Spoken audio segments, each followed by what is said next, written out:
May all beings be happy. May all beings be healthy. May all beings be free from harm. May all beings love life. May all beings awaken.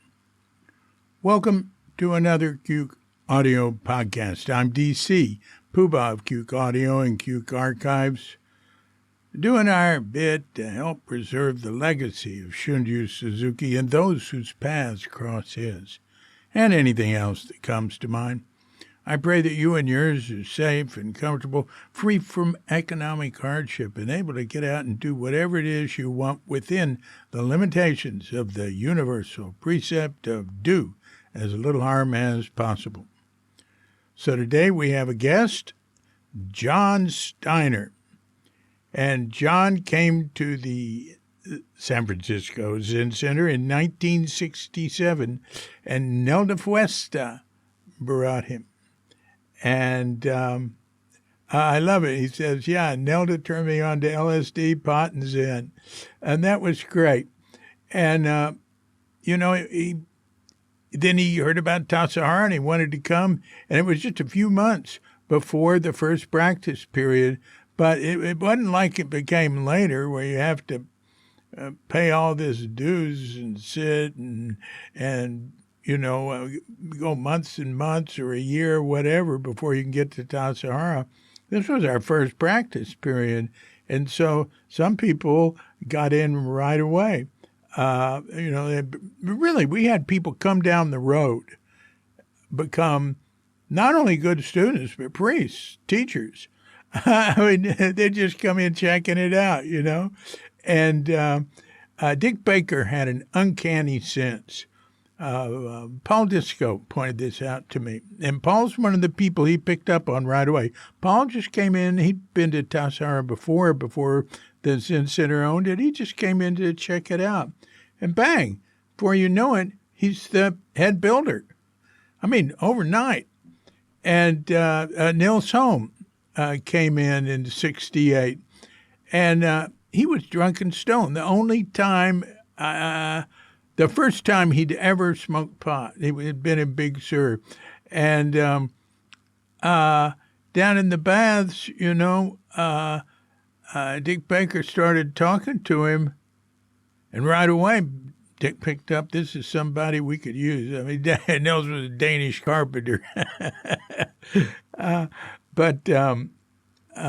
Anyway, John came in, and John was really good at being a student and doing what you have to do.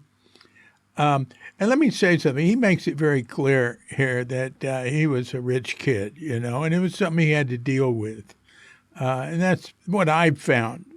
I've known a lot of rich kids, that it is something they have to deal with.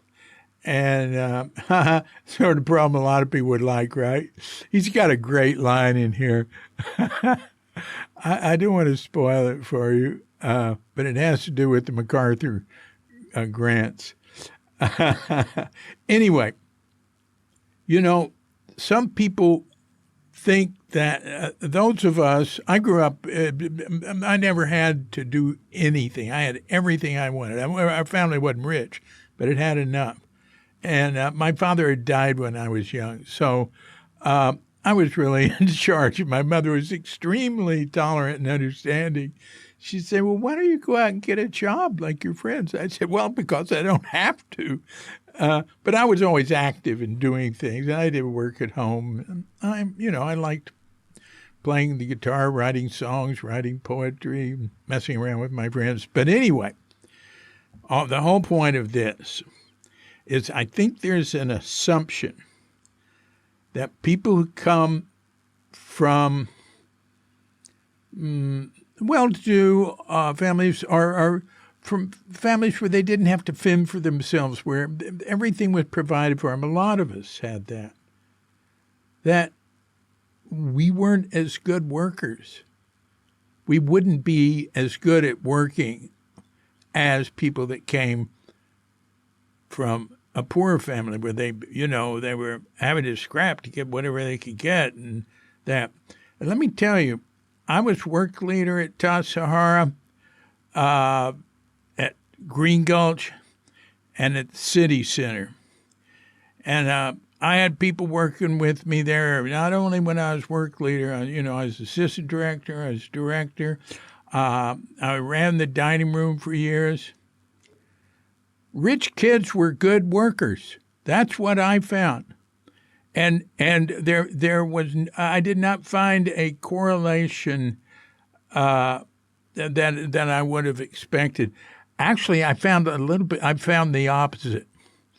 Now, we had almost no one in Zen Center from really what you would call the lower classes. But my experience, mainly outside of Zen Center there, is I would run into more trouble there getting people to work. They resented me and didn't want to be told what to do and stuff like that. All right, well, I've gone on long enough about that.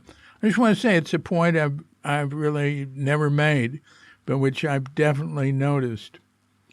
And we had a lot of people at Zen Center who were well-educated college kids who hadn't worked normal jobs much or at all. And right away, they were good workers.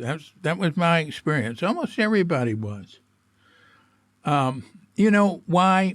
Because we had community.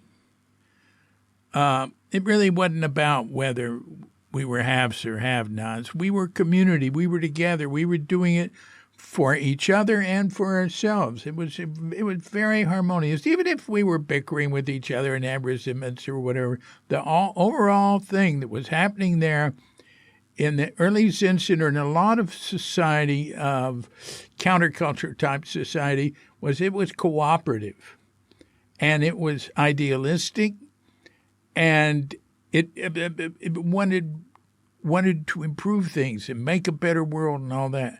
And I don't think that exists much these days. Mainly today, and I've said this because this is something I picked up on actually from something I read. And I went, God, that is really true. Today, people are career-oriented. And I think one reason this has happened is the enormous difference between the distribution of wealth and the availability of wealth between when I was growing up in the 50s and 60s and today. There, pardon me for repeating myself. I know I've said this in some other podcasts, but when I grew up, I had paper routes, and I would throw papers in front of homes that were like very, very poor people on the other side of the railroad tracks. People that homes like little wooden things that you'd think would be something you'd keep for a study in your backyard or something, but they'd have a house. And it might be even a nicer house. Somebody who had what you would think of as a menial job could save money and buy a house. There was a better distribution of wealth. And that has been eroded through the years, more and more. And the people that are transferring, that want to see that money transfer at the top, they control the message more and more. The more they get, the more they want. And it's sort of normal. So anyway, that's enough of that. Pardon me. Listen, John was a good student. He's had a lifetime of good deeds and philanthropy. He was involved with the peace work before he came to Zen Center in '67. He was very driven to make a contribution to the world, and he has never stopped. But you'll hear about it from him, what he's up to now. You won't hear everything he's done. I don't know. I can't remember what we talked about and didn't talk about because there's a second podcast next week's going to be him too.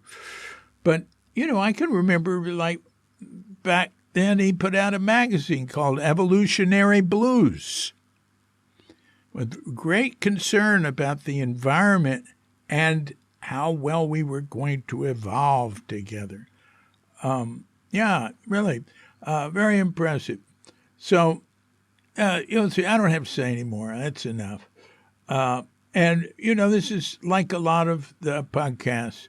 It's not really an interview. It's a discussion. And I try to say as little as possible, but I can't. I haven't talked to John in a long, long time. So, look, as soon as we've had our pause to meditate, we'll give John a call. So when you hear the bell, if you're such a mind, hit pause and meditate or whatever, as long as you like. And when you're ready, when you have that right state of mind and you're ready to come back, hit unpause.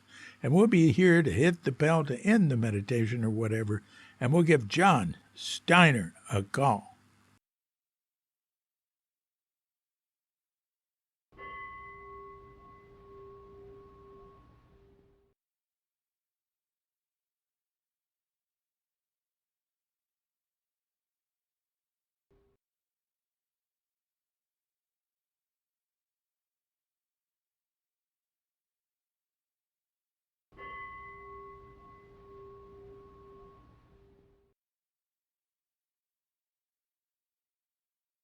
David Chadwick. John Steiner, top of the morning to you. Back at you, brother. It's been a couple of minutes since we last talked. Yeah, it has. It has. Indeed. And you're there in Boulder, right? I are. Nice place. I love Boulder.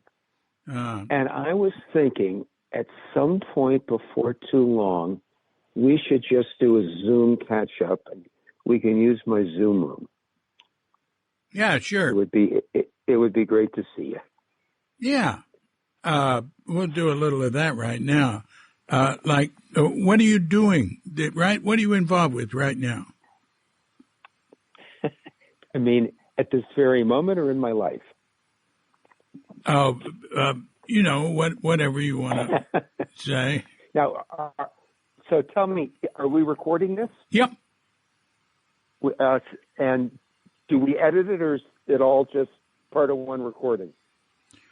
If you want to say anything off the record, say it now or at the end. Gotcha.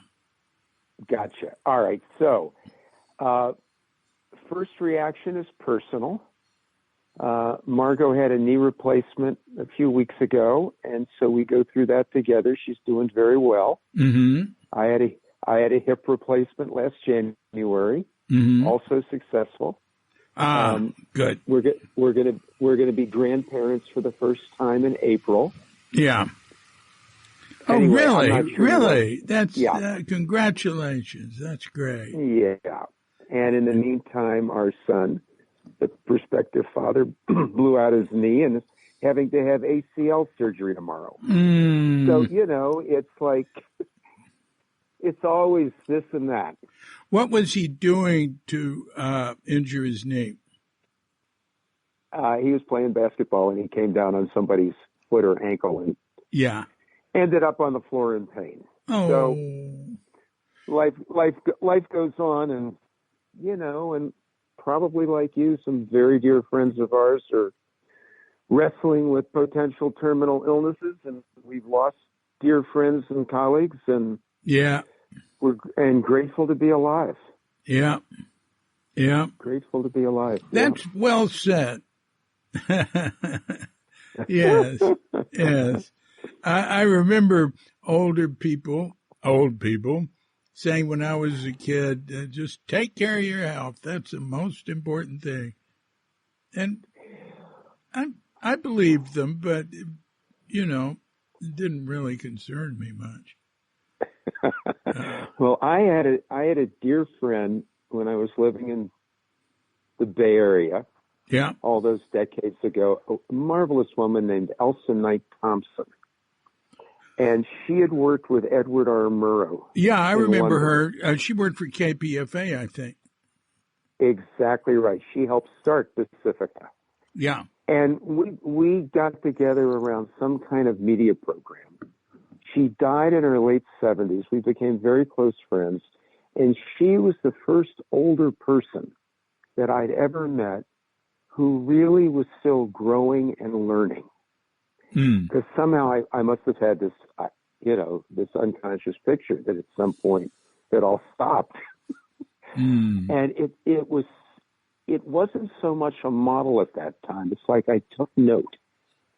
And have just been amazed at that we just keep growing and learning whatever our spiritual and other paths are. Right, if we allow ourselves to grow and learn.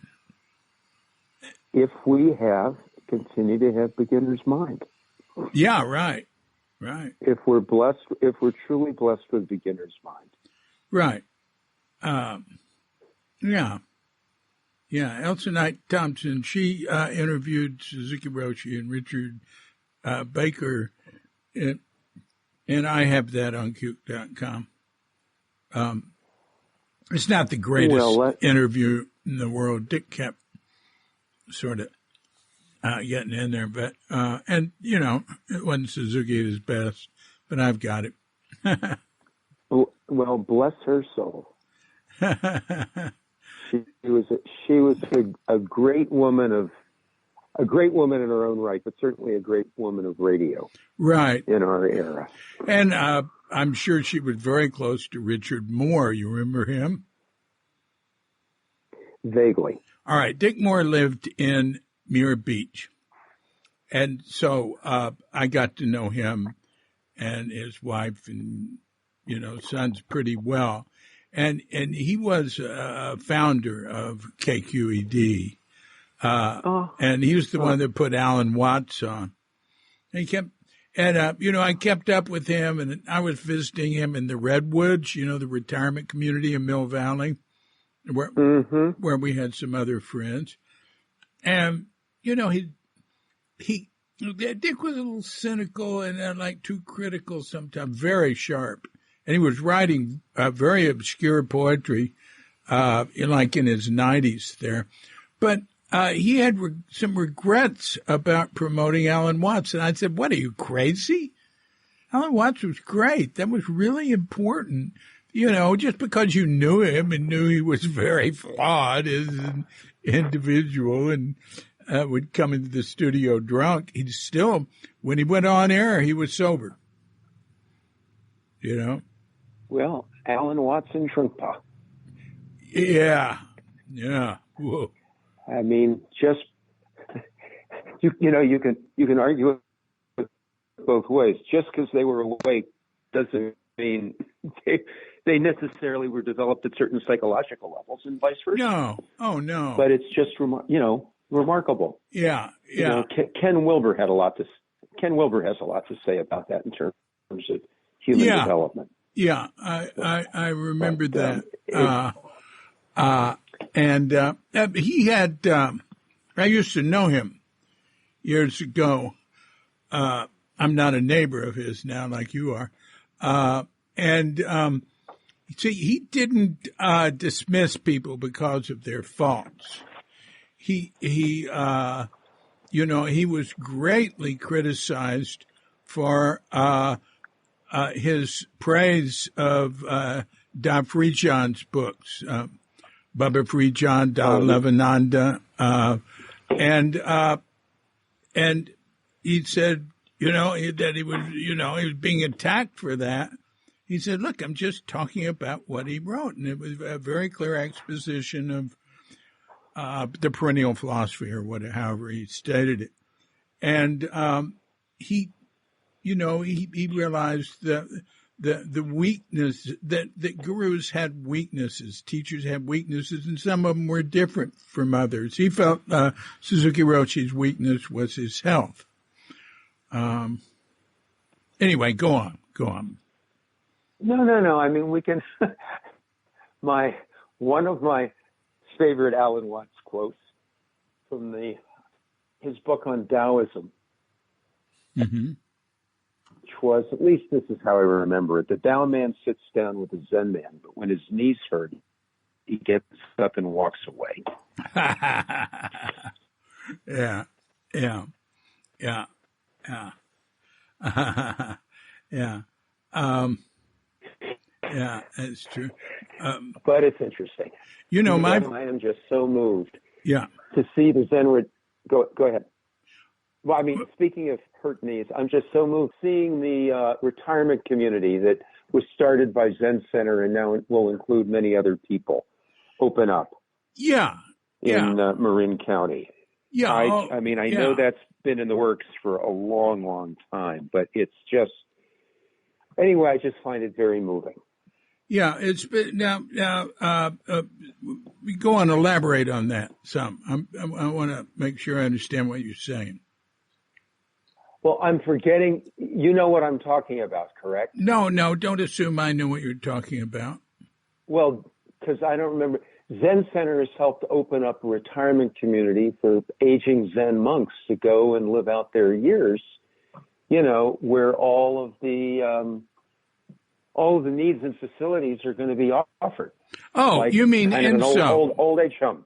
And so the retirement community. Yeah. Right. That was orchestrated by Susan O'Connell. I don't know if you ever met her or familiar with her, but she's one of the most effective people that ever came to Zen Center. Well, somehow it just feels like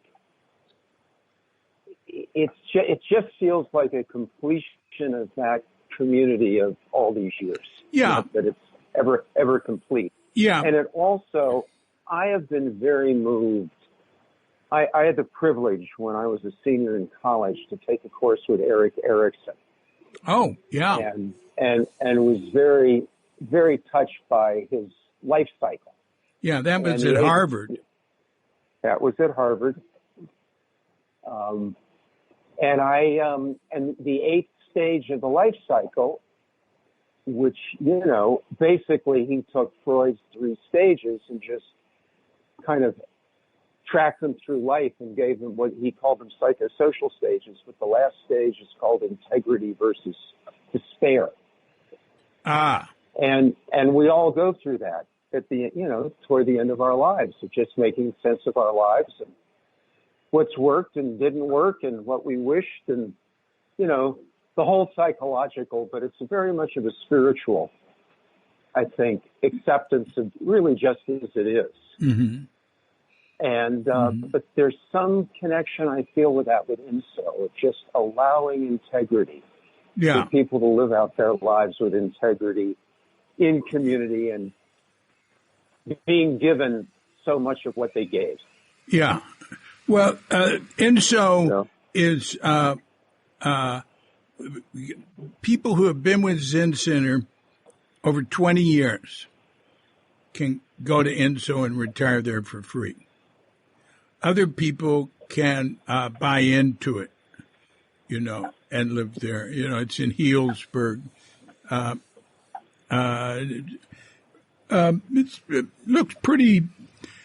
It's looks like a pretty together place, and you know, INSO is a larger organization, and the Zen Center contingent in this retirement center is only part of it. But basically, they're trying to get, you know, contemplative type people, or not just contemplative, you know.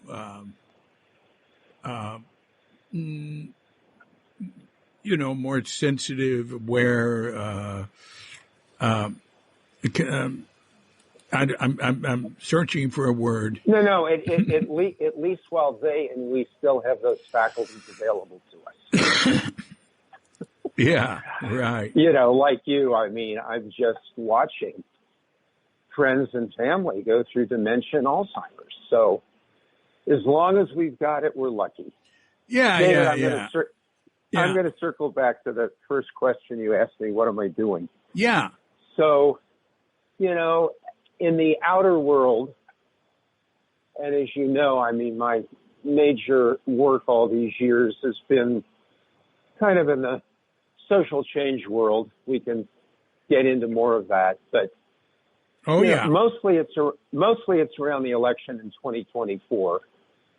Yeah. And how do we keep the House and the White House, the House and the Senate blue and the White House blue? And what we're focusing on, Margot and I, really are two areas. And it's basically in the realm of voter registration and get out the vote. Yeah. And it turns out that 86% of high school students who pre-register and register vote. And 40% of high school students go on to college. Yeah. So if we're going to get people to really be voting citizens, we have to get them in high school. Yeah. And in Ohio, for example, 75% of high school students are unregistered. Mm. So we've come across an organization called the Civic Center, a woman named Laura Brill, who's an attorney in L.A. and at one point clerked with Ruth Bader Ginsburg. Mm. And she's extraordinary, and her organization is quite unusual and works closely with other statewide and national organizations. So if anybody is listening, look up the Civic Center, and if you want to get involved more with that, give me a call, 303-912-8300. Now give me the name of the center again. Civic Center. How do you spell that? C-I-V-I-C-S? Yeah, like civics, like taking civics in Civic high school. Center. Yeah. Yep. Just wanted to make sure. Good for you. Excellent. What I think is if, the Republicans are just so good at messaging and good Lord. But if the Democrats could get in a position where they could actually pass some legislation, the number one thing I would like to see them do, and many people feel this way, is strengthen the right to vote, the making national election a national holiday, stuff like that, and going after some of the the Republican agenda has been to discourage voting for decades. There's nothing new.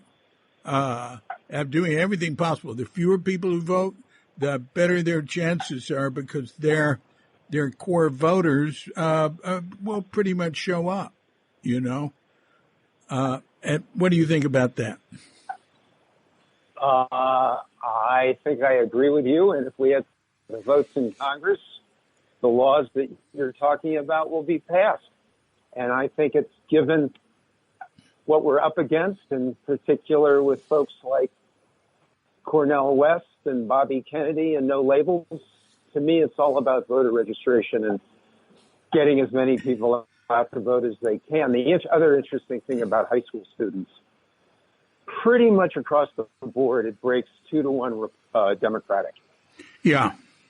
Yeah. And I don't know how that works in more conservative states, particularly like Montana, which we need to find out. But my guess is it's still significant enough that the work needs to happen. Yeah. Now, on the other hand, the area it's working on is voter registration in the black community, which we know is about 9-to-1 Democratic. And there's a phrase called relational grassroots organizing, where basically people vote because they know people. They trust their pastors, they trust their neighbors, they trust, whoever they trust in the community. If spoken to, they'll come out and vote. Multipliers. And it's more complex than that. Multipliers. That's what we call them. However it works. That's the other area we're working on, and I'm also happy to share that, but I won't go down in the weeds on that one. Yeah. But I do want to say something I found fascinating that I just read this morning Yeah. Robert Reich. Do you ever read Robert Reich? Oh, well, You know sure. who I'm he very is? familiar Yeah. with him. Do you read his daily newsletter? No, I do not. Okay. So he asked the question today, why doesn't Biden get more credit? Right. It's a great question. And he went through several arguments. If you Google Robert Reich, his newsletter will probably come up, and it's for free on Substack. But he goes through the various arguments, and then he says something that I haven't heard anybody say. And he goes back to Eisenhower and how in that era, politics was a lot less emotional. Oh, yeah. People put out arguments, people agreed and disagreed, but they talked about issues, but they did it in a rather calm and measured way. Right. And Biden, and the speeches he's been giving lately are terrific. By and large, they're largely unemotional, unlike Trump. And Right. the media has come to buy in to emotions, Right. anger, rage, the whole 9 yards. That's by and large not Biden. And it was a point of view that I hadn't seen before because he doesn't really match, obviously, a younger generation.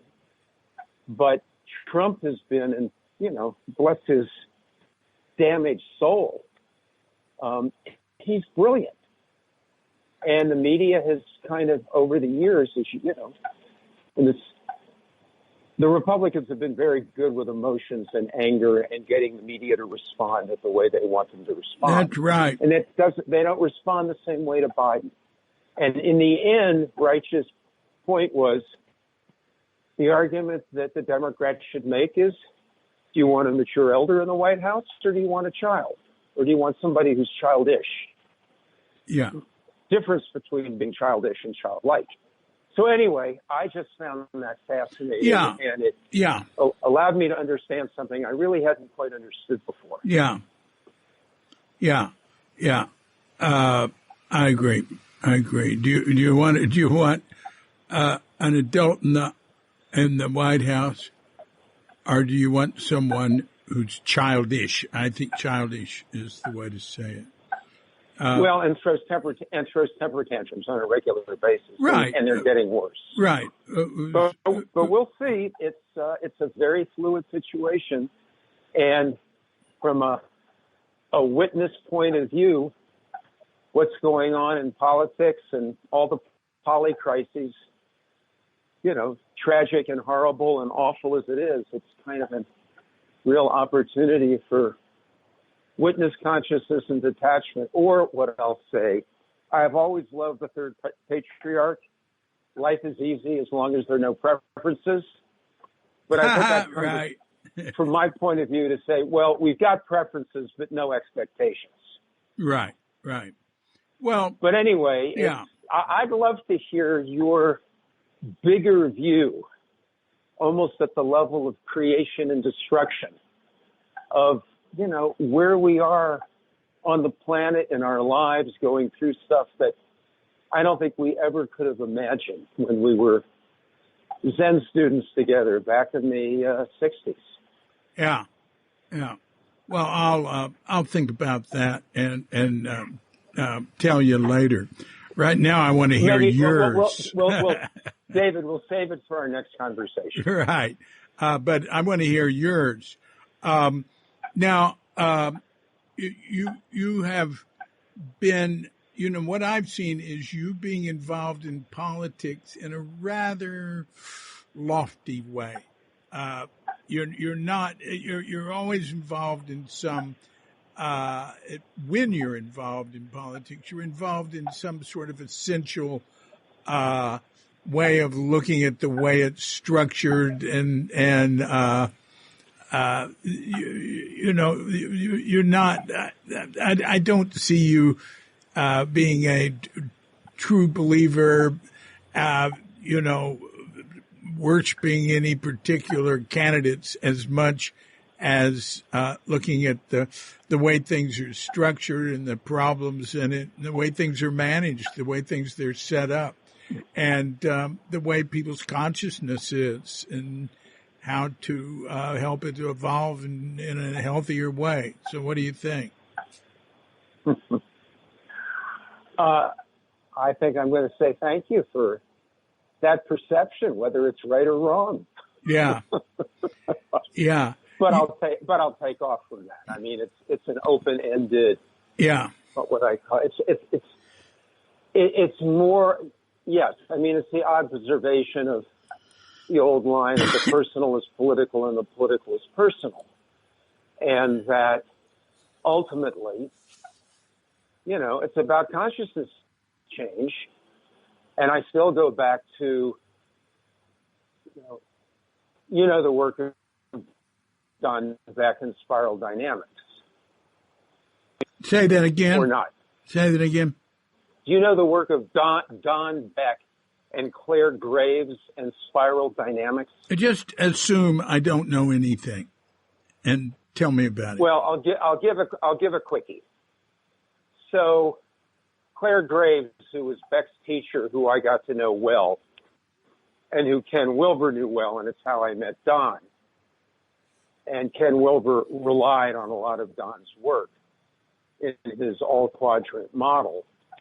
Basically said the cultures evolve the same way individuals do. Piaget talked about stages of cognitive development, and we know about, Erickson talked about life cycle stages of development. Wilber wrote a book about this years ago. And Beck said essentially we move from being tribal cultures to, one tribe gets strong and we have empires. And then we end up having the great saints and teachers of the ages, from Moses to Jesus to Buddha to on. And ethics and morals and values slowly come to be what holds the society together than just power. Yeah. And that can become very rigid and, all the problems we see with the Christian right.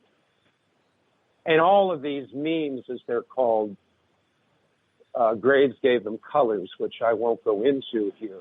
And again, I'm happy to share this. There's a wonderful chart that describes all this very simply. But then, we go through this long period, and through and after the Middle Ages, we evolve into basically capitalism and democracy. Yeah. And that's a lot of the 250 years of our history. And then you're talking about the Western world now, right? That is correct. Very well said. The Eastern world has a very different sense. And then after the war, we have all of our movements, from civil rights to women's to LGBTQ, et cetera, et cetera. And the colors are useful. So the tribal color is purple. The empire is red. This great evolvement of spirit and values and ethics and morals is blue. Kind of the rise of capitalism and democracy as organizing principles is orange. And then green are these movements that occur after the war. Mm-hmm. And each meme thinks it's right. And each meme doesn't quite like the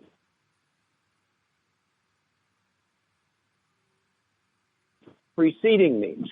Wait a minute. We're seeing absolute unhealthy. John. Yep. I want you to repeat that.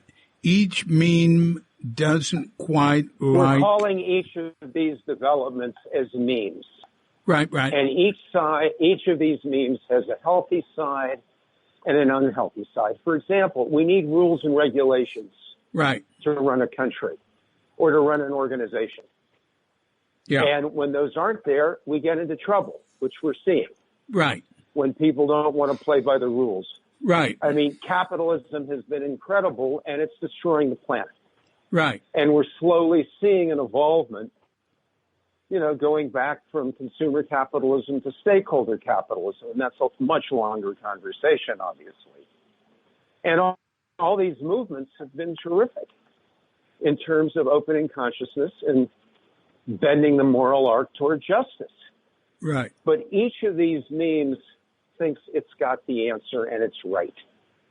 And it tends not to like, you know, the memes downstream. I mean, how much many in our era had trouble with business and capitalism. Yeah. And yet it's been it's been great and it's been awful at the same time. Yeah, well, and then what's yeah. great, and Yeah. It can be good. It can be healthy or unhealthy, like any other, exactly. you know? And this is where it gets into what you're talking about. And then Graves said there's this momentous leap where you see the whole. You see all of these memes, and he called that yellow. And that you had to see the whole picture and the importance of each one in the development of a culture, in the same way you have to see each one in the development of individual, whichever line of development you take. Right. And then there's a third one, which is turquoise, which is really whatever we could call it the non-dual. Mm-hmm. And I think, Wilbur wrote a book years ago called Up from Eden. Right.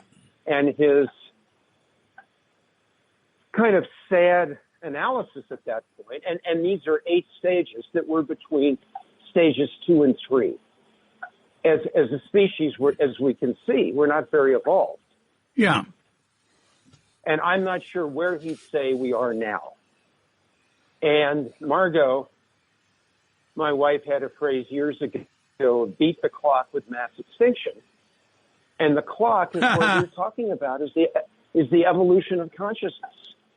That's right. And so how we make this jump when we can see the whole, or we're all connected, or we're all one, or it's just, mind drops away and it just is. Yeah. And more and more people, hopefully, move into that place in all the institutions of our society, not just those of us in spiritual communities. So the answer is yes. Yeah. I think it's both the structural changes that need to happen in our democracy, like open primaries or ranked choice voting or end of gerrymandering or getting money out of politics. But it's also the consciousness of more servant leaders who are in there to truly serve and can see the point of view of everybody, mm-hmm. and somehow can have the skill set to bring that together to create more common ground and even higher ground. And yes, I'd say that's exactly, if you were to have, in one dimension, what my mission or life purpose has been, it's been about that. And how does politics serve that? Yeah. You've got a very strong right livelihood urge. You've always had it. You had it before you came to Zen Center, and really you've consistently gone along on it. Sometimes, but there's a whole other stream there that's connected to it. That is this, like another side of it is your spiritual path, which, like I said, not separate from it, but you always had a very strong spiritual path. Where did that start? How far back can you remember some sort of spark, something, saying there's more to this than I thought or than my parents thought or whatever? How far back does that go, and how does that lead you to Zen Center, and then from Zen Center to some various other paths you've been involved with? Gosh, David, do we have another? First of all, that's a wonderful question, and I deeply appreciate it. And, well, I'll talk for a while. I'll let you decide how long this conversation goes, I'll tell you the first thing that comes to mind is I remember when I was about, it could have been around 8 or 9. Yeah. Somehow trying to wrap my mind around something that was not wrappable, namely the concept of infinity. Yeah. And it just, anyway, so that's number one. Yeah. I remember when I was at Harvard and I went out for what they called the Crimson Key Society, which were the folks that showed visitors around the campus. Uh-huh. And I don't remember exactly what the question was, but it was like, how would you talk to somebody from the South who basically didn't like blacks? Yeah, right. And without thinking about it, I said, well, I'd say to them, you know, you could have been born black just as easily as you could have been born white. And I was not asked to return for the next interview. But it's like my mom had been a social worker. Yeah. And I think early on, without knowing it, I just developed, and I think it was unconscious for a long time, whether it's empathy or to put myself in other people's shoes, or to recognize that even when I was young, I had privilege. Yeah. And other people didn't have privilege. And, you know, I mean, what's allowed my life to work the way it has, and it took me many years to have it be okay, is that my dad and his 2 brothers in 1947, after having been in business during the Depression, started what became a major American toy company called Kenner Products. Yeah. And money came into the family. And I was given, I mean, I got a lot of time to knock around and go through a long identity crisis, parts of which continue to persist. But, you know, it was like I was given a lifetime MacArthur Award. Yeah. And I always felt a huge level of responsibility around that largesse and that gift. Yeah. Yeah. And so that kind of gave me the basis to do the work that Margot and I have evolved and been able to do. But the spiritual side, you remember a woman way back when, David, you remember everybody. And in fact, if you know where she is, Jack Kaplan, my old friend from those days, and I have been wanting to be in touch with her, Nelda Feste. Nelda Feste. How do you spell that last name? Well, it was Foeste, and then she changed her name, and she's married and I think lived in England. But she and I had been Nelda, dating. well, of course, yeah.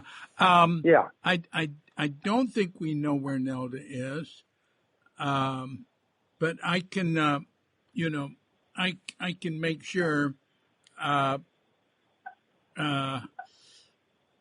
One thing I do is just ask on Facebook, and there's a limited number of people who will read what I ask who might know. But I think we have asked that before. I just don't remember anything. David, I'm not on social media, and I would absolutely welcome that. So here's the story. Yeah. I was in Berkeley. I decided one day it was time for a hippie girlfriend. I walked into the Mediterranean Cafe, and there was Nelda. Right. And we ended up going out for a few years, and she introduced me to marijuana, LSD, and Zen. Oh. And I had gone through a round of troubles. Well, we can leave it at that for now, but I'm always happy to go into it in more depth. And I'd been away. And when I came back, she had gone to that first fundraiser for Tassajara. And she decided she wanted to go to the practice period. Yeah. I didn't know anything about Zen. And she gave me a book by Alan Watts to read. And I read it. And it was the first thing that literally ever made sense to me. It was like, oh, that's how the world works. And I remember walking in to apply to go to Tassajara with Nelda that first summer, and there was Yvonne Rand in the office. Yeah. And somehow, you know, there must not have been enough people to fill the places. We got to go. Yeah. Do you remember what month you walked in? Must have been around April. That's because I think I only sat at Sakoji for a couple of months before I even went to Tassajara. Yeah. I mean, I think it's like I was the last one through the door. Yeah. Were you? So it was a combination. Yeah. Yeah. Go on. Well, yeah, I spent the summers of 66, 7, and 8 there. No, not 6. Not 6. Yep. What was the summer Tassajara opened, David? 67. I'll be darned. I've had it wrong all these years. Anyway, I was there the first 3 summers, and then I lived there for 3 years in the 70s. So, but my spiritual life, from that direction, I mean, Zen Center took me in. And when I went to Tassajara in 76, that led me to basically stay there for 3 years, it was Zen Center or a halfway house. And Dick Baker and the community had been extraordinary, again, in taking care of me. Uh-huh. And so, but those 3 years kind of began to develop a foundation in me, both personally, psychologically, and spiritually, which has really been the foundation of the rest of my life. Yeah. And I still sit, you know, most mornings in a chair. And, you know, Margot and I have been through a number of wonderful teachers in different ways, but I just always come back in a way to the simplicity of Zen. Right. And form is emptiness and emptiness is form. Yeah. And the Guardian as kind of, it was like, you know, from a Jungian perspective, I might be called an intuitive. You know, I kind of see things and I know things. And it was that experience with Alan Watts. Oh, yes, this is the way it is. Right. And it's now, okay, so what does that mean in terms of a life? Yeah. And it wasn't my dharma to stay with Zen Center, at least in terms of selling a Roxu and being part of the community in a formal way, but it's always there. Yeah. Yeah. That's as good as it gets, really. It really is. You know, yeah, that's very well said. Did you have, you know, I'm looking back, the oldest memory I have of you right now, I can see you and Bill Lane picking up trash in the pickup truck and doing other sort of, you know, whatever hauling stuff. You remember that? Oh, yes. First summer at Tassajara, we were on the garbage detail. That's Bill right. Lane was That's a very right. good friend, and how his life unfolded was such a tragedy. Yeah, yeah. He was a tragic character, and you know he spent a great deal toward the end of his life with me. I did not know that, David. Oh yeah, yeah. Well, let's table that for another conversation. But I'll tell you the first time I remember you. Yeah.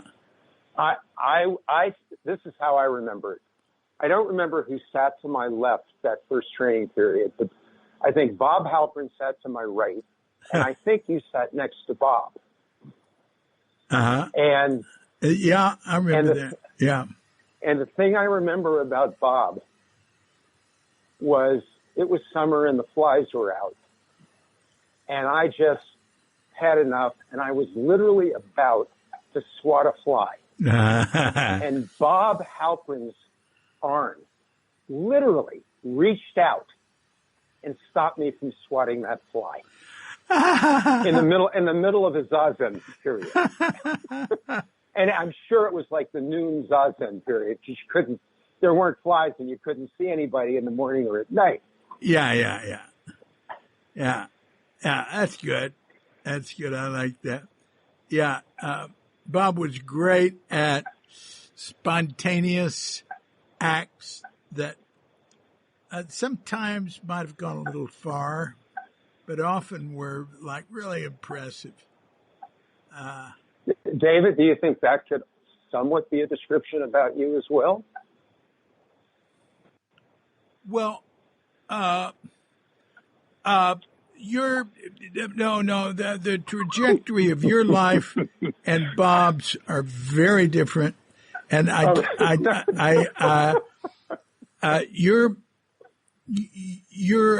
don't want to compare you. No, we're not comparing. I'm comparing you and Bob. Yeah. Oh, me and Bob. Yes, Bob and I had a lot in common. Be a description of you. Yeah. Oh, yeah. Bob and I had a lot in common that way. Yeah. We tended to see the opposite side of things, and we had a lot in common that way. There were some ways in which we weren't at all alike, but yeah. Oh, I know that. And I can ask you more about it. Let me ask a question, David. How often have people interviewed you for the Cuke Archives in the same way you interviewed me and obviously countless other people? Well, I did one interview a few months ago that there's a profile and an interview, a very serious fellow is interviewing Zen Buddhists all over, different types. It's been, he's on like a 10-year, well, he's already put 10 years into it. He's retired and had a lifetime of doing big projects, So he's retired and he's doing this very seriously. So he did that. One thing is, I get asked that periodically. There's so much about me on Cuke.com and in my books because there's literally tens of thousands of pages. So there's hardly anything that isn't already there. There's too much of me to begin with. But I'll do that. I'm happy to do that if somebody wants. But getting other people's stories is I really love doing. And you're great at it. It's a lot of fun. Yeah, it is. It is. And it's really sort of inspiring. Everybody, I just get, delicious tidbits and like impressive life stories. They don't necessarily, what's impressive might be concealed within a life that looks tragic or that looks boring or something like that. But none of it's really boring. And and it's never one thing. No, it's not. It's not. So even Bill Lane. Oh, Bill Lane. Or whomever. Yeah. Bill Lane had, he had a very sharp eye. He's a guy that just, he's the type of person you say couldn't put up with nonsense. And what he had to fight with was his judgmentalism about other people. And he could be rather rude to people in stores and stuff like that. And once he did one of those things, and he turned to me, he said, "I'm working on it. I'm getting better at not doing that." David, let me switch subjects. Yeah. I'm having an elder moment or a senior moment, which I often now call Google moments. Yeah. And I'm blanking on the last name of our friend Peter Schneider, who was an actor. Coyote. Coyote. So Peter and I are not in touch, and I'm not in touch with him. But if I were to pick a role model from all my years at Zen, and we were at a practice period, I think, together in the summer once when he was on one of Jerry Brown's, I think, statewide art commissions. Yeah. But how Peter has integrated his progressive side, his artistic side, and his Zen side. Yeah. It's almost like nothing I've ever seen. Yeah. And I have such respect for him. Yeah. As someone, who came through Zen Center and lived, shall we say, and is still living a very comprehensive life. Yeah. And, I've not kept up with a lot of Zen Center people. The one person that I kept up with most was John Nelson. Oh, yeah. And his death really so deeply affected me.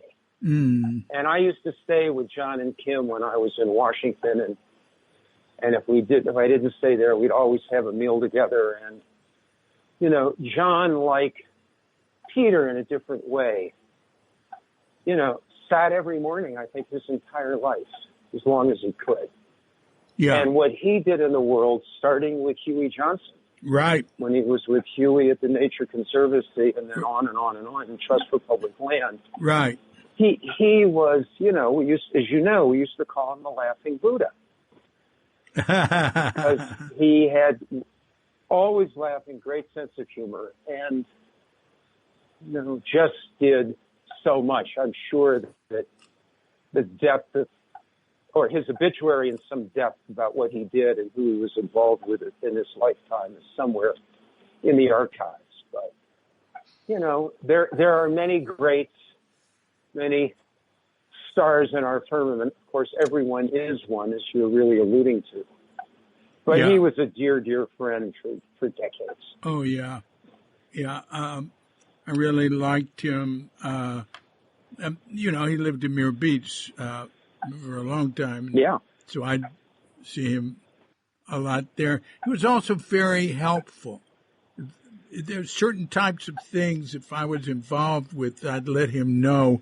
And, you're this way too. He'd think about who could he connect with you with, or, in what way could he help. He really loved working for Huey Johnson, because Huey had a great management style, which he would trust people and give them a chance. He'd leave them alone. He was not a micromanager, which was one of Dick's traits.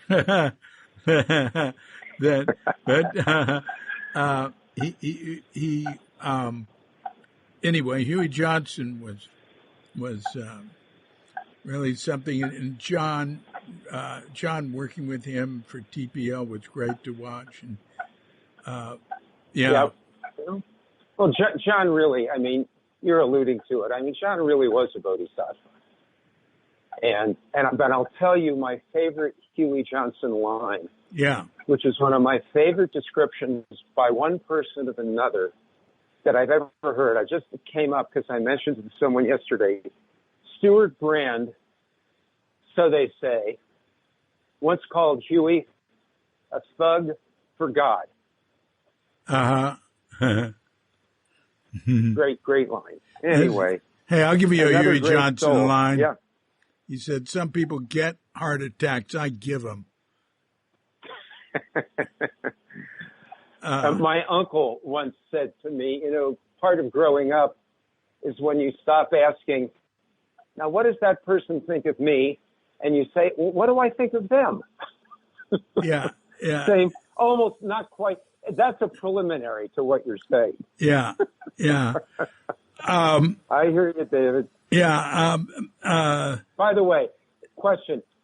do I presume you're in touch with Richard these days? Yes, I am. Yes, I am not in the last couple of months, but I am. He's like 87.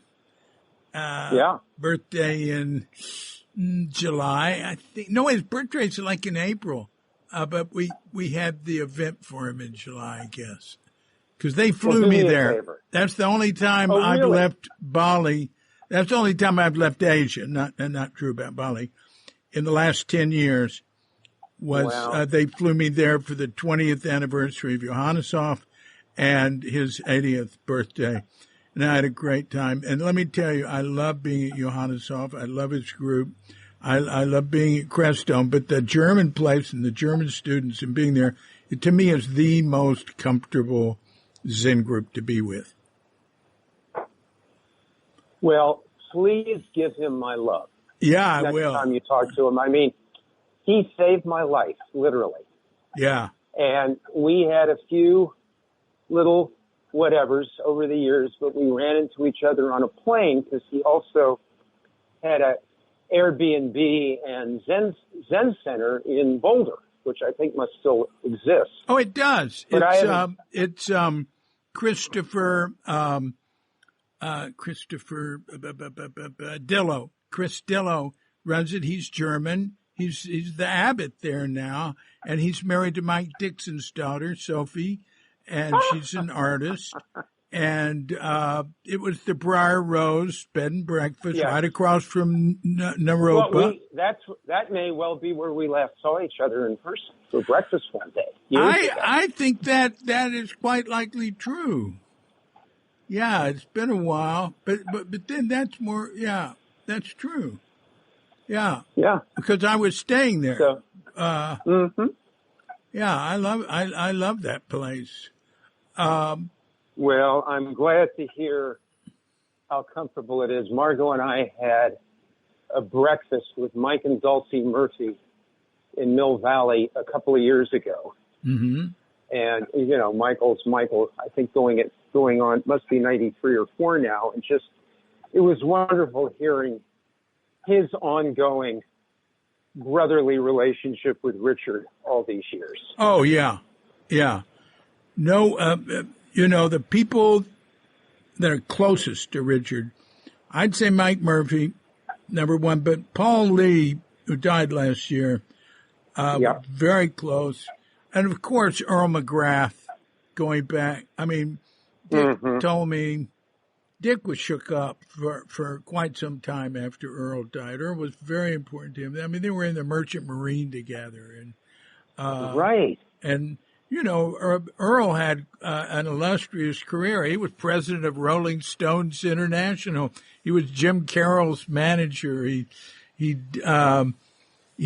was a sort of very important and unknown person in the rock and roll world. And he married a woman who was some sort of countess or something. What was she, from Italy? I can't remember. You're beyond. I don't know, David. Yeah.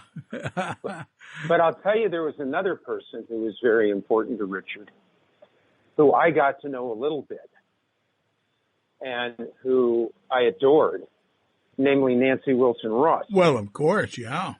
Yeah. Yeah, I mean, she played a major role in his life. Yeah. Yeah. So, that's very true. Very true. She was very disturbed by how things worked out with Zen Center, and she tried to talk to him about some of his behavior. But, it's a problem when you get too important. And we tend to be shot down when we get too important. And I think it's something that's good, that needs to happen. Sense of entitlement and all that. Abraham Lincoln said, if you want to see a person's character, that their real character, give them power. And but the thing about Dick is he came back And I just did a podcast talk with Rick Wick, so you wouldn't. I don't think you'd remember him. He's been living in Sweden for 30 years, and he had a little one night stand in the city when he was from Tassajara, and he came back, and in Doksan, he told Dick, told him about it, and he said, "Oh God, she's taking it really serious, and she's mad at me because I'm not." And Dick said to him, "Well, you learned something." And then later, he said, and then when all that stuff happened with Dick, I just thought, well, he's learned something. I thought that was so great. And, well, I mean, and again, thank goodness. Well, maybe we all get to live as long as we need to live to keep learning something, but that's been an utter gift in this lifetime to keep learning something. Yeah. Well, and whatever form it takes and whatever it takes, which is often not what we choose. Yeah. Yeah. Right. Well, one thing. I hear you. One thing you notice, I don't call him Banker Roshi, and actually, I do notice that. I don't call Suzuki Roshi either. I only do it to be polite to people I'm talking to. I do not use the word Roshi officially. You won't see it. I'll quote other people using it. I've stopped using honorifics. Because who do you call Roshi and who do you not? Once you call one person Roshi, I mean, I've lived in Japan. You got to be really careful about that. And it's used differently there. It's not like in America. But, like, if we're going to bring up Reb, we'd say, well, Reb so-and-so and Banker Roshi. Well, Reb's been a Zen teacher for, 40 years or something. Why aren't you using Roshi for him? And then, you know what I mean. I just don't do it. I stay away from it. David? Yeah. That might be worth an interesting short article for, say, Tricycle. Because but here's the point. And I'm not sure how true it's been with Zen Center, but the extent to which people, particularly younger people, have a tendency to give themselves away. Oh, yeah. Whether it's to a spiritual community or a religious community or even a political community. Yeah. And what can we do to at least give people permission, as we used to say all those years ago, to question authority? Oh, yeah.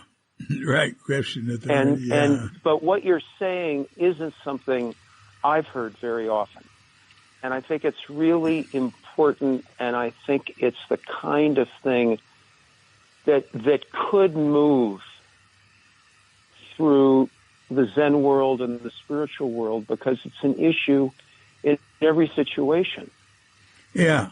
And part of what you're saying, I mean, the great teachers are the ones who really ask questions and and have almost the kind of management style that Huey had, where they just show up when they see somebody causing harm to themselves or somebody else. I mean, this is very generic. Yeah. But I really encourage you, and I'd write it with you. If you want to write, I won't write the first draft because it's your expression. Yeah. But I think it's one of those important insights. Yeah. Well, I talk about it in my first book, Thank You and Okay, and I talk about it in Crooked Cucumber somewhat, a little bit. I've talked about it on Cuke Archives and in podcasts a little bit. Mainly, I don't bring it up. And let me finish Tassajara Stories, the book I'm working on. Hey, you got any Tassajara stories for me? Well, I gave you a Bob Halpern story. Yeah, that's good. That's good. That just a little vignette. Yeah. Do I have Tassajara stories? I mean, what I come away with, yeah, I'll tell you a story. I'll tell you a story that happened after Tassajara. Right. And I didn't connect them. I ended up, I don't remember his name, talking to a guy who had lived in Alaska for years in the wilds. And we ended up having the conversation. And every time my mind wandered, he lost the train of what he was saying. He lost track of what he was saying. And the first two times I didn't understand it. I thought it was him. And then I realized what the cause, not the codependent origination, but literally the cause and effect, is that he was so used to being in the present moment. When somebody moved out of that present moment, he just went a little bit on tilt. And I was when I recognized that, it blew my mind. Yeah, that's good. And I remember sitting in the dining room, probably my last year at Tassajara, having a conversation with somebody and recognizing how quiet my mind was and how much I could just be with a person in front of me. And I recognized it when I wasn't. And it was it's like those moments. I mean, people would talk about, a friend of mine would talk about going to see Sai Baba. And in her room, she'd wake up in the morning and it was just spaciousness. There were just no thoughts. And not to say that that's just not an experience, which it is, but to just feel the depth of the quiet and the simplicity and being with what is and the bowing. I sit every morning and then I go out in my driveway and I literally bow to 8 directions with prayers, in a different prayer in each one, and really a different acknowledgement of a different person, really paying homage to the Buddhas in my life, as it were. But I just so loved bowing and recognizing what that meant and the depth of communication that happens in the bow. I mean, it reminds me, of the great Mahakashapa story when, at least as I heard it, when Buddha was enlightened, he thought, nobody's going to get this. I'm too far ahead of my time. And so the gap, which he thought was a big gap, turned out to be a much smaller gap. And, he holds up the flower and Mahakashapa smiles. And presumably that's the first transmission. In Mahayana. In Mahayana, yeah. But the recognition of that, of true nature and who we are. And not just I recognize the God within you, but that which goes beyond words was a daily, not a daily, a moment-to-moment occurrence at Tassajara when you pass somebody. And the gift of that and how, David, I'm not sure I've ever thought of it this way before. But it was in retrospect, because, we took it for granted. That's what we did. That was the culture. That was the acknowledgement and the recognition that somebody isn't different from us, or whatever words we put on pointing at the moon. But that's what comes back. That's good. The joy and the love of bowing. Suzuki Roshi, he said bowing is second only to zazen. or something like that. Bowing was very important to him. You know, there were the 9 bows that he continued. His master was Gyokujun Soen, and his teacher was Kishizawa later. And he said he got his understanding from Kishizawa, but he got his character from Soen. And he had a lot of resentment against Soen. It took him years after Soen died for him to feel grateful to him. But anyway, Soen was tough. Never a kind word. And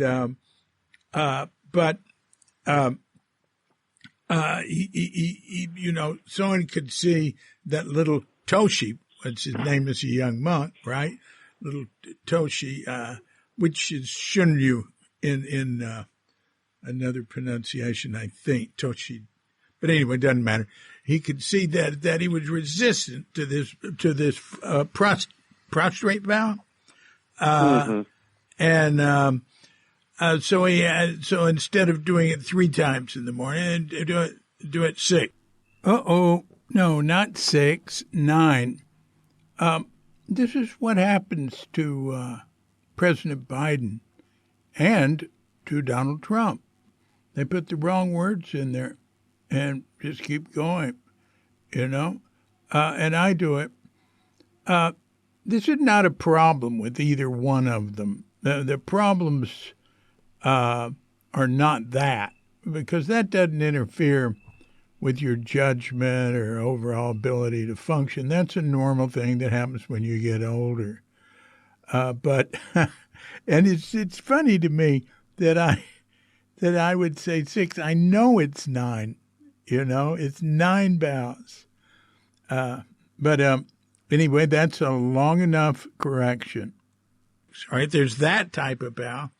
And then there's the gasho, bowing to each other when you meet. And, Japanese don't do that. They do the ojigi, I think is what it's called. They, just tilt their bodies forward. And the only time they bow gasho is like if they're at a temple or they're offering incense. Or I was talking to some people about this recently. There's a couple who the woman's Japanese and the husband's American, but they lived 17 years together in Japan. And they said, well, gasho during when you say itadakimasu at a meal. And so bowing of different ways, very, very important.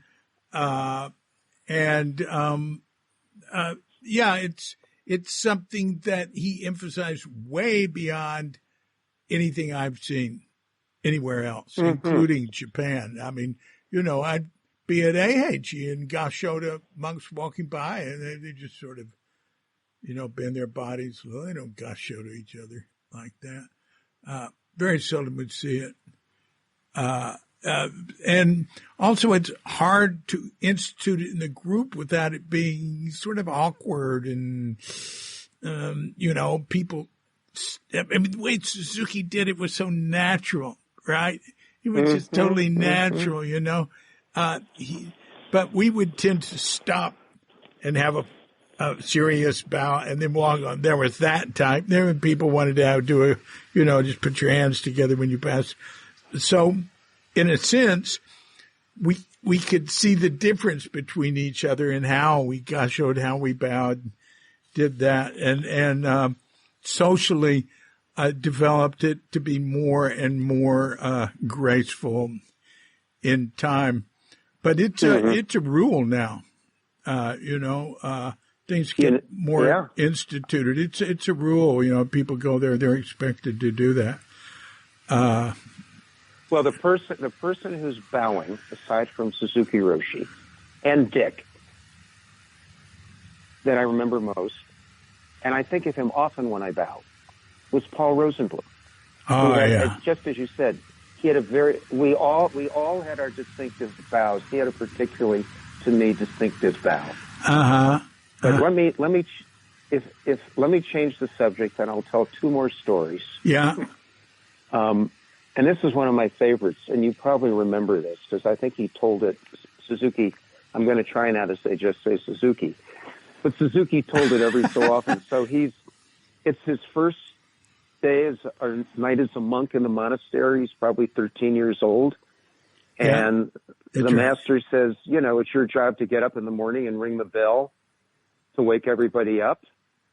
Remember this story? Well, go on. So he thinks to himself, there is no way. If I fall asleep, I'm going to sleep through the time I'm supposed to wake up. And they didn't have alarm clocks. So he tries really, really, really hard to stay awake. And then he falls asleep. And he wakes up exactly at the right moment to get up in time to ring the bell. Yeah. And he realized, and this was a big awakening for him, he realized that you can't even say he could, that when he was supposed to wake up in the morning, he knew he could wake up and he didn't have to worry about it anymore. Yeah. And that over time has turned out to be a big experience in my own life. Yeah.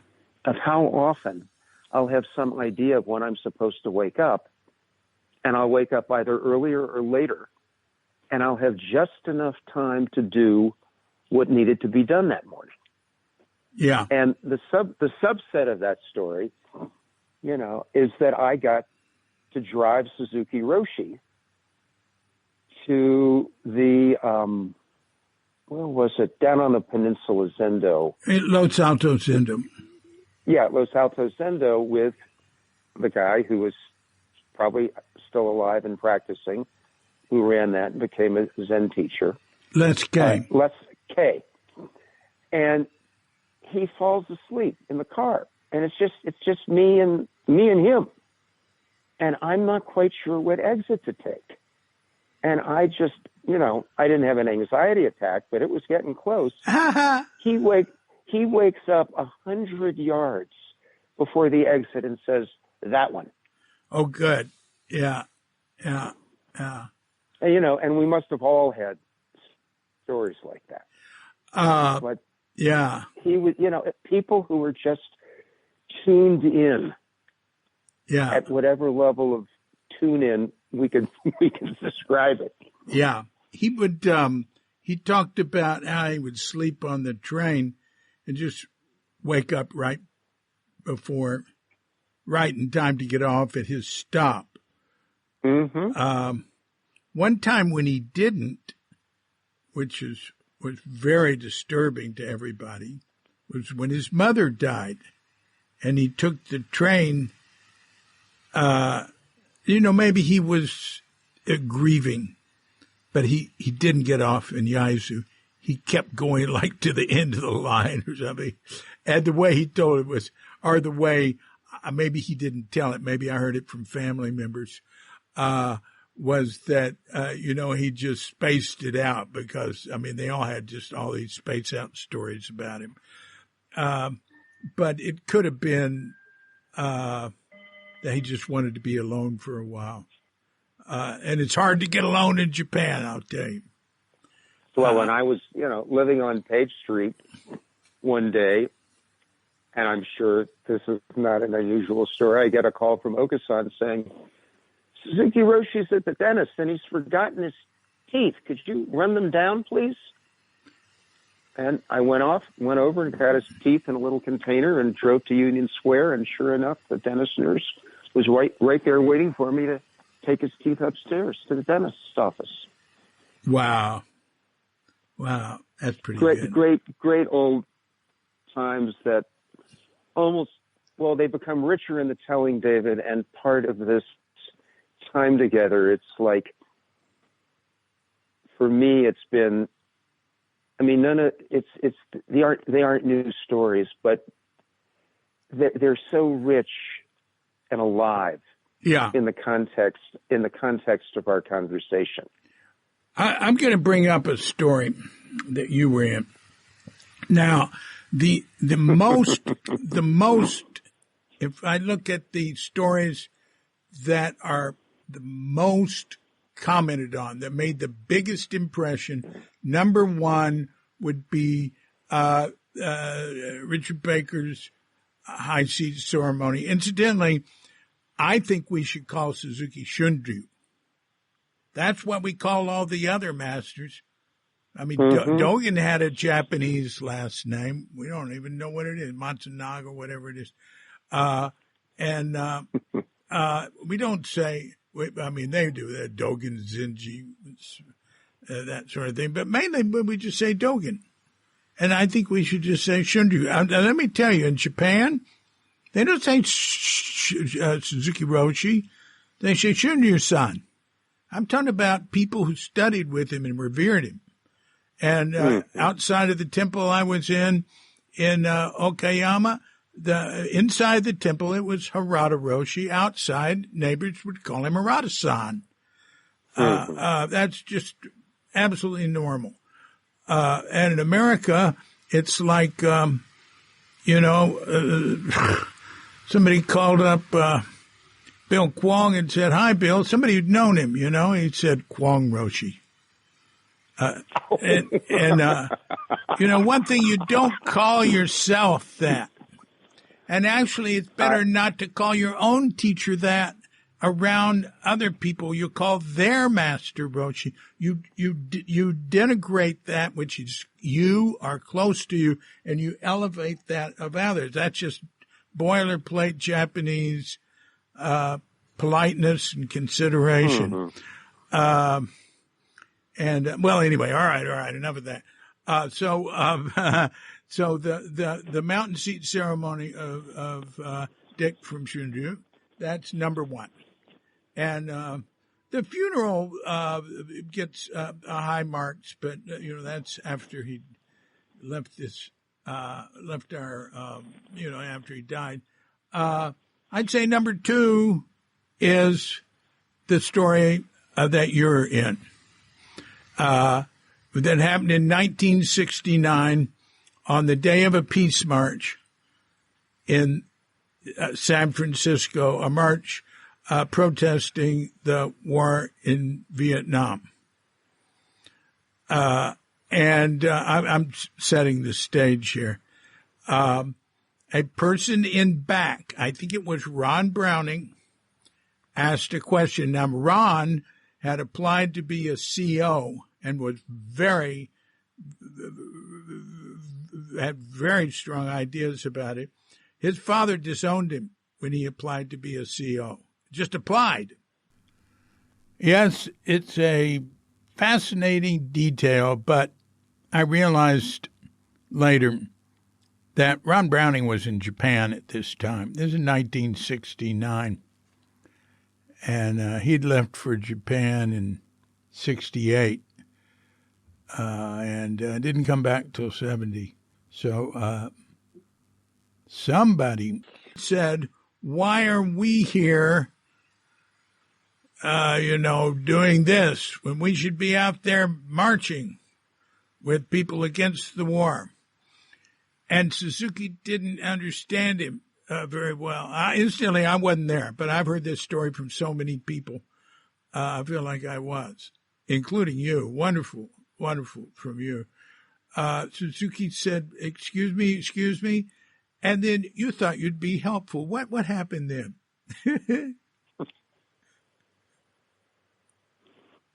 Well, first of all, I never knew who it was who asked the question. So thank you for that. Yeah. And, so what used to happen in those days, and I was sitting up closer, and we had been, we had spent some summers at Tassajara, so we weren't, I can't say we were older students, but we got to know the routine a little. Yeah. And when Suzuki Roshi couldn't understand the question, somebody would pipe up and basically repeat the question a little more slowly. Yeah.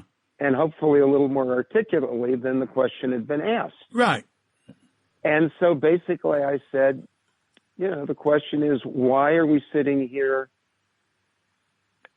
in the Zendo when people are outside marching? Why aren't we out there? And what I remember is that this dragon leaped off the stage and came around behind me with his stick and started beating me on the shoulders, yelling, felt like yelling, but Suzuki Roshi didn't yell, saying, you fool, you're wasting your time. Yeah, but the very loud voice, like, you fool, you're wasting your time. And literally, and that was it. And then he went back on the dais. So, you know, my heart was beating, but two things happened after that. Bob Halpern, bless Bob, came up to me and said, John, you didn't gasho. When he was beating my shoulders, I did not put my hands in gasho and bow. It's just the force of the stick pushed me forward, but I did not receive it in reverence. Yeah, well, you were shocked, I'm sure. I mean, you didn't know what. Nobody, everybody was shocked. Yeah, but I don't know. Maybe Bob would have bowed.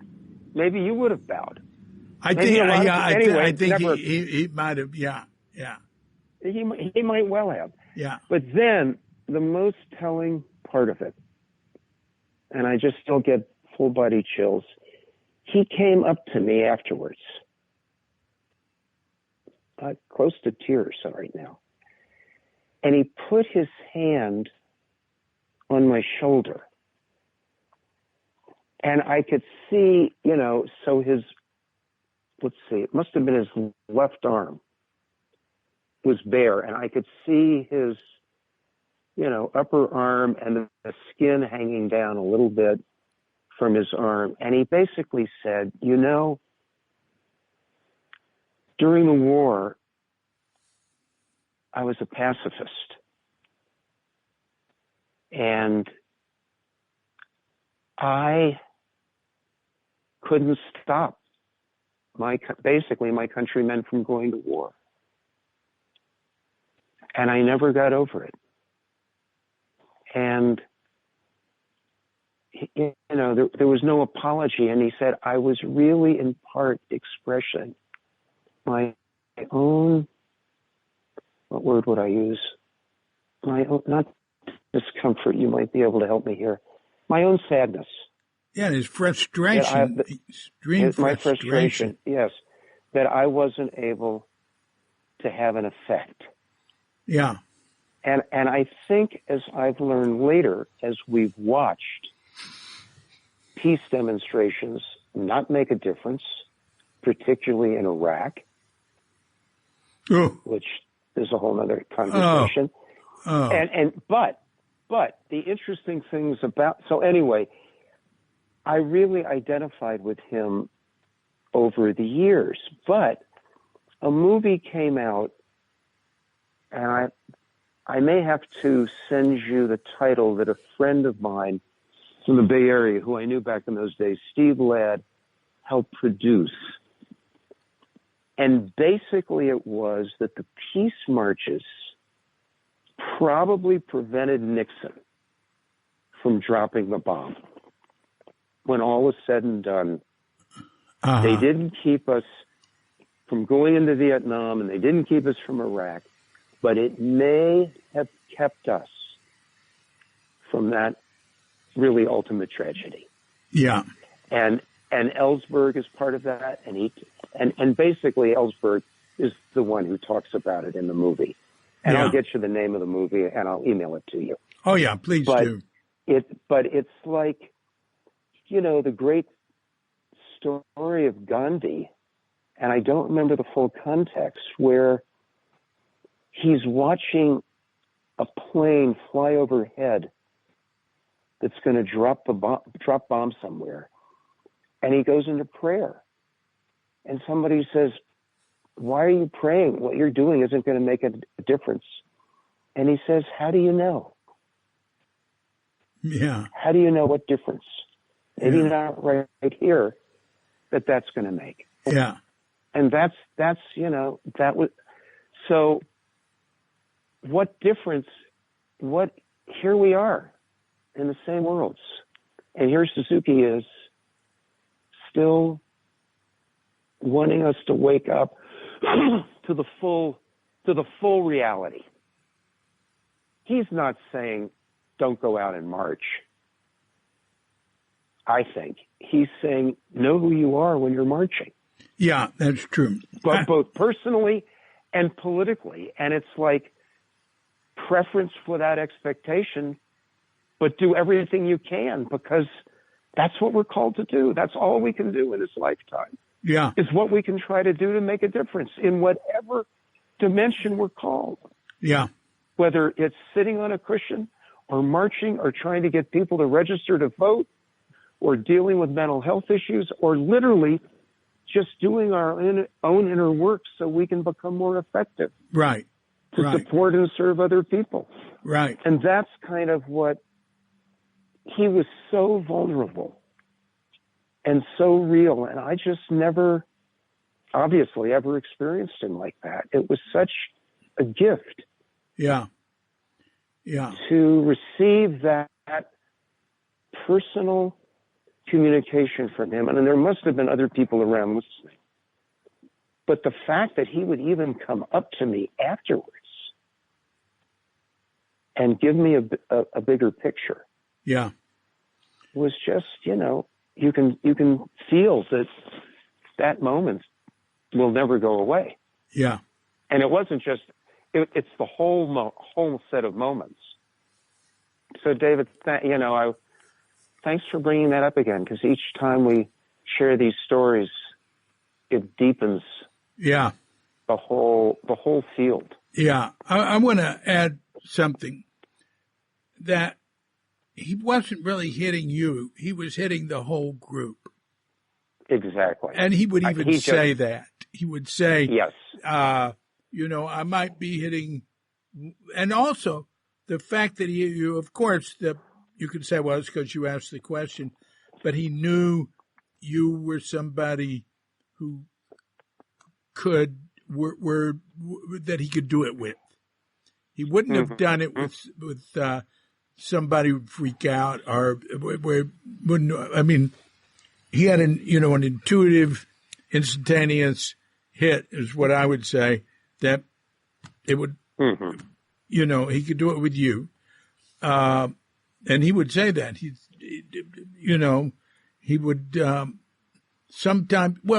would sometimes say to me things about somebody else that later I would realize that he was saying to me about me. And, but anyway, in Japan, I talked to him about this. Before the war, he actually, printed things up and handed them out and tried, he said his idea was that Japan can be stronger without, without being involved in war. And of course, Japan was involved in a very, very aggressive military action way before Pearl Harbor in China. And but at some point, maybe it was before then, at some point he had to stop because you couldn't oppose the war. So maybe after they were attacking China, he couldn't do it anymore. But his, I spent time with young men who stayed in his temple, actually before they went in the army. And at the end of their school or before their time. And they said there was no place like it. There was nothing else like it. It was like a salon. And, one person said, the first time he went, there was this quiet monk sitting there not saying anything. And he said people were able to express themselves in ways that you just couldn't find anywhere. They weren't saying pacifist things. They weren't saying anti-war things. They were saying, Japanese are very subtle. It's just like they were talking in ways that weren't going to get him in trouble, you know? Right. And actually there was a lot of that, in Japan. In Crooked Cucumber Chapter 6 on the war in Japan, it's all from Japanese who were there. None of it is from my personal research. And it gives you a picture of this much more complex of, like a dark cloud hanging over Japan, and like Japan just being engulfed in a sort of madness. Then you can see other countries are, I live in Indonesia, and Indonesia's doing pretty good right now. But, in the mid 60s, in late 98, where they've had, the mid 60s, there was just a bloodbath happening here, against communists and Chinese, and then, anybody, who, you owed money to, and the term run amok comes from Indonesia, and they certainly ran amok. America is experiencing something like that now that hasn't exploded yet. We hope it doesn't. But Japan's period of madness in the first half of the 20th century was so extreme. Some of the worst examples of human behavior ever. Shocked the Germans, really. The Germans were just, anyway. David, yeah. I'm going to sadly have to hit the pause button. Yeah. And I would, anytime you want, I'd be happy to continue the conversation. And this just feels so rich and full and complete. Yeah, I'd like to. In itself. So I really am to. Grateful for your nudging me to actually do this. Yeah, it's really good. I'm really enjoying talking with you, and it's very touching talking to you. And it's right now it's about 9:30, and I am eager to go to bed. Hey, tomorrow morning at 10 o'clock, I called Jane Hirschfield for a talk for a podcast. Well, give her my love. We have not been in touch in ages. I am so fond of that woman. And another Tassajara story. Yeah. During one training period, I was really ambivalent about staying for a variety of reasons. Yeah.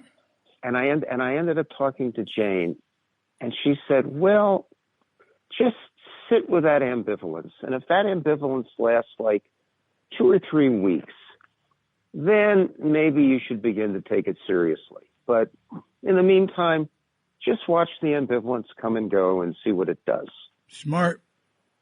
And that was a big teaching story for me. Yeah, it's good. See, that's coming from a student. That's good. Yeah, well, that's who we learned a lot from. Yeah. All right, brother. This has just been the best. Well, I want to say one other thing. I am in touch with Peter Coyote, and he's going to do a podcast. The headset just came out of the phone as I got up from sitting here. Yeah. David, to be continued. Lots and lots of love. Yeah, wait a minute. I was just saying I am in touch with Peter Coyote, and I'll let him know what you had to say. However you choose to translate. Well, I'll take my time. Look, so all right, I'm going to email you about when we talk next. Okay, this has been great. On. Take care. Be well. You too. Ditto. Bye-bye. Bye-bye. Thanks a lot, John. Very good. Really appreciate it. Wonderful talking with you. Yeah, I didn't mention in the prelude your spiritual search has never stopped either. Your practice, I don't know if whatever, your way-seeking mind, your path continues. And Look, we'll see you next week, all right? This has been a Cuke audio podcast. I'm DC, Poobah of Cuke Audio and Cuke Archives, coming to you from sleepy Sonora with Doggett Bandita. Guest Doggett for another week or so, Boom Boo, and Feline Manis, and they're all getting along. Electricity went out the other night, and I have to find a flashlight, and I did. I mean, it was dark. You couldn't see anything, or I couldn't see anything. And there I see Bondi and Manis lying down on the floor near each other. Ha ha! It took a little time for that. When Manis came, of course, Bondi sees a cat. She just thinks that she wants to play. She wants to chase it. So,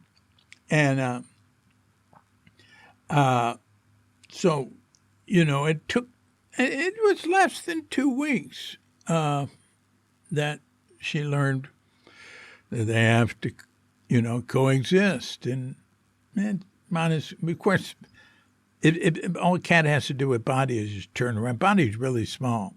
And all a cat has to do is just turn around and look at her, and Bondi will stop. And that's what she's used to play. We had a cat when we got Bondi. She's a little puppy. We already had a cat. So that relationship evolved peacefully from the first. And they became really good friends and just loved to play and chase each other. And they'd sleep on our bed together. But so Bondi hadn't had another relationship like that. And Manis so far doesn't seem to have that play thing like dearly departed Gucci had. I watched the other day out on the Gong, which is like an alley, right, that we live on. Well, it's a dead-end street. And I go walking out there because there's no traffic, right? I love walking out. It's if I go back and forth on it 3 times, that's 1,000 steps. So it's nice. And, I know all the neighbors and all that. So anyway, I was out there, and there was a cat I didn't recognize. It was small. It was way down, like 100 yards down. Bondi saw him, wham, she's out just as fast as she can go. 100 yards, maybe 50 yards. So that cat runs, bang, it's so many places it can get away, it can jump up on things, go under gates. And so I walk down there to the end, and I walk back. And usually Bondi comes back with me, and then if I go again, I don't always go back 4 or 3 times. If I go again, she'll go back with me to the other end, sniff around and stuff. We do it multiple times in a day. So. But anyway, go back, and I see Bondi's way down there just still, and I see there's something else. Oh, Bondi and that cat, that was a small cat, maybe a teenager. They're just sitting looking at each other about 2 feet apart. So I walk down there and I watch him. And that cat is just poised, looking at Bondi, just ready. Bondi makes the slightest move, the cat's going to be out of there. And then bang, the cat runs off. And it's like 0 to 60 in 1 second, in a split second. Bondi, same thing, right after it, just zoom, right, and they're a foot apart, just running, and cat goes up to a fence, whether he can't go down under it. Probably could have, it was wood, pretty rough wood, it could have probably climbed it, but it didn't. It just turned around and looked at Bondi, bang, Bondi stops right in front of it, and they're looking at the cats. Just look at it, Bondi. And then that goes on. They're staring at each other again for a few minutes. And then bang, the cat's off, and Bondi changes, zoom, back to where the cat lives under the gate. And I realized that cat came back out to play with Bondi. That is so cool. And, that's Bondi's favorite thing.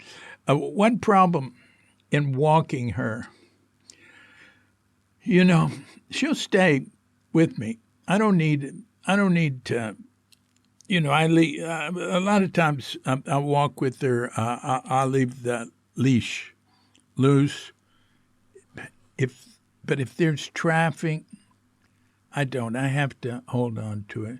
Because if she sees a cat or a duck or chicken on the other side of the road, she will immediately go after it. It doesn't matter if there's a steamroller coming there. She absolutely has no sense about traffic.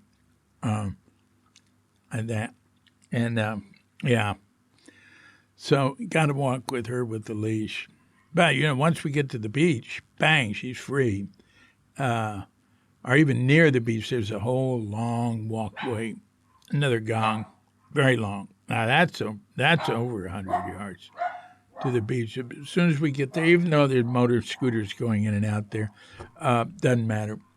She stays on the side. And then she's fine. We don't have to worry about it. She won't run off. She'll just stay with it. And she'll run around. She'll go zooming down to the water and go in it and come back. She loves being in the water. If it's right, she can see little fish in there, she'll just stay. She'll stay forever. Just walking after the fish or trying to get crabs, little tiny crabs in the sand all over. That is maybe her favorite thing, and chasing cats. Well, I don't know. They're both right up there. Okay, well, that's enough of a diversion there. So, look. So, we're coming from Sanur, and we're wishing you and everyone a grand awakening.